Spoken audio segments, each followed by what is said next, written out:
Bismillahirrahmanirrahim. Assalamualaikum warahmatullahi wabarakatuh. Kami dari Kumpul 3, iaitu nama saya Muhammad Akmal bin Muhammadin, dan sahabat-sahabat saya Nurul Afifah binti Roslan, Ahmad Himman bin Nazarudin, Haja bin Haja Bashirah bin Nadia Farhana bin Syafiq Effendi dan Nur Hazika bin Muhammad Tadi. Kami ingin menetapkan tentang budaya meniru dalam kalangan pelajar.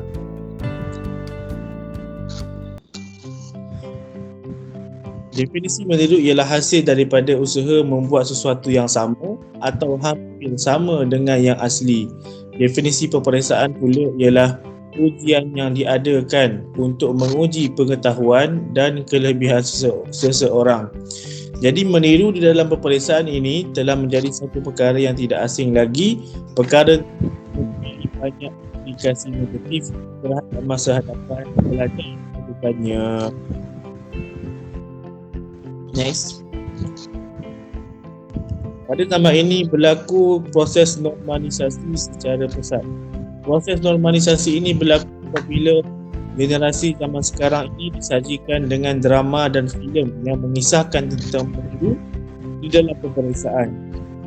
Walaupun mesej yang disampaikan itu jelas, namun lama-kelamaan para pelajar akan menganggap perbuatan meniru ini sebagai perkara biasa yang berlaku di mana-mana tempat, baik di dalam negara maupun di luar negara. Seterusnya, hukum meniru di dalam peperiksaan. Meniru dalam peperiksaan adalah haram dan berdosa kerana melakunya penipuan. Sabda Rasulullah SAW, "Wa man washana falaysa minna." Maksudnya, dan siapa yang menipu kami, maka bukanlah dia daripada kalangan kami. Hadis riwayat Muslim.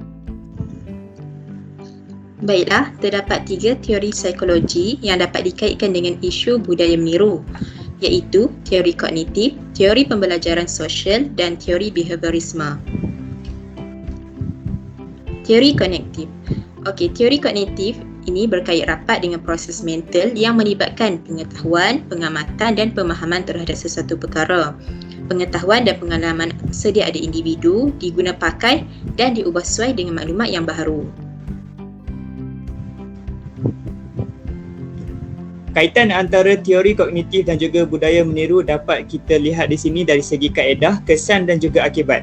Kaedahnya adalah rakan sebaya yang sering meniru dan lama kelamaan dia akan mempengaruhi pelajar-pelajar yang lain untuk turut sama meniru. Kesan daripada kaedah tersebut adalah pelajar mula merasakan tindakan tersebut boleh dilakukan atas dasar turut dilakukan oleh rakannya. Dan akibatnya, pelajar akan semakin terbiasa dengan budaya meniru sehingga mereka akan tetap melakukannya walaupun tiada rakannya semasa peperiksaan. Seterusnya, teori pembelajaran sosial.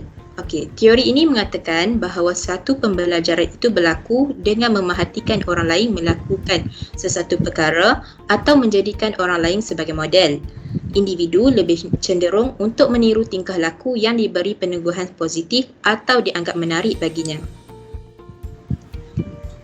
Teori pembelajaran sosial dan budaya meniru dikaitkan juga dari segi kaedah, kesan dan juga akibatnya.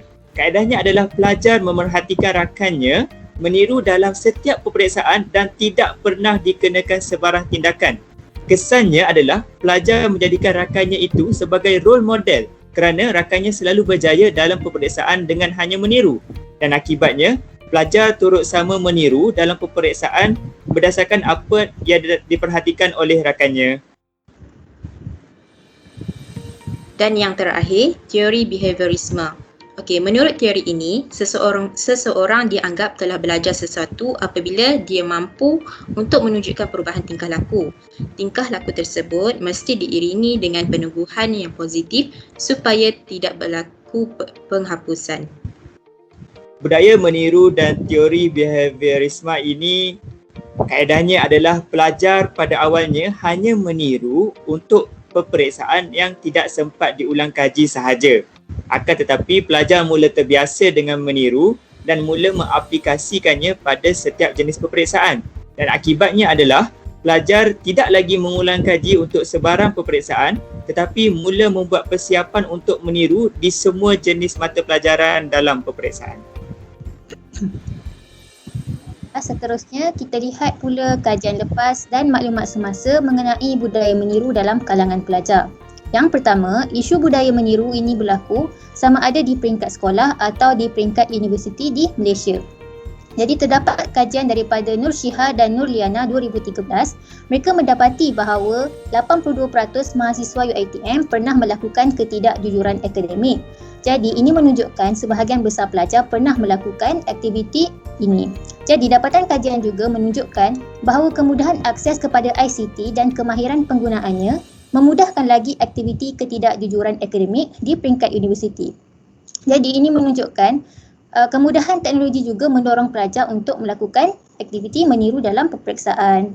Seterusnya, di peringkat sekolah pula, meniru dalam peperiksaan merupakan salah satu jenis masalah disiplin yang dilakukan oleh pelajar di sekolah. Jadi, apakah faktor yang mempengaruhi kemerosatan disiplin pelajar? Antaranya ialah faktor sikap pelajar, yang kedua faktor rakan sebaya, yang ketiga faktor keluarga, yang keempat faktor suasana sekolah, yang kelima faktor persekitaran dan yang keenam faktor guru. Kita teruskan lagi dengan sedikit penjelasan dari faktor yang telah disebutkan tadi. Antaranya, pertama, disebabkan faktor sistem pendidikan yang berorientasikan peperiksaan. Sistem ini melahirkan murid yang lebih bersifat realistik dan mengutamakan diri sendiri. Mereka memilih meniru kerana ketidakmampuan atau usaha lebih dari mereka untuk mendapat keputusan baik dalam peperiksaan. Yang kedua adalah tidak bersedia menghadapi peperiksaan dalam aspek mental. Murid yang menipu dalam peperiksaan mungkin merasakan mata pelajaran yang dipelajari sukar. Walau bagaimanapun, mereka tetap mahu mendapat grade yang tinggi dalam peperiksaan. Yang ketiga, mereka tidak tahu peraturan dan etika peperiksaan atau merasa ia sudah menjadi suatu kebiasaan. Mereka tidak tertangkap atau tidak pernah diberi hukuman membuatkan mereka lebih berani untuk meneruskan perbuatan meniru tersebut. Okey, yang keempat adalah pendedahan daripada internet dan salah gunaan teknologi. Terdapat banyak carian dalam internet yang berkongsi tentang cara-cara meniru dalam peperiksaan sama ada secara tradisional dengan membawa nota ataupun menggunakan gadget moden. Okey, dan yang terakhir adalah kelemahan pengurusan bilik darjah. Pengurusan bilik darjah yang berkesan boleh memberi impak positif kepada murid dan mengurangkan kadar murid menipu dalam peperiksaan. Jadi, kita boleh lihat beberapa bukti daripada akhbar dan artikel-artikel di laman web berkenaan budaya meniru bukan sahaja melibatkan dalam kalangan murid sekolah, malah pelajar universiti juga terlibat sama.